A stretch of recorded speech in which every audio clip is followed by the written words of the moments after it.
கவிதையும் கிடையாது. அட காதலிக்கும் ஆட்கள் போல கவிஞர்கள் கிடையாது. நீ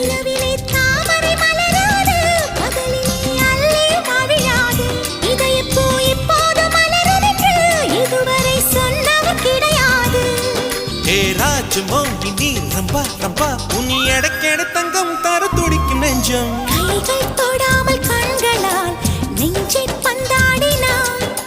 ரத்தம் வராமல் பார்வையால் என்னை துண்டாடினாய். மலரே ஒரு வார்த்தை பேசு இப்படிக்கு பூங்காற்று.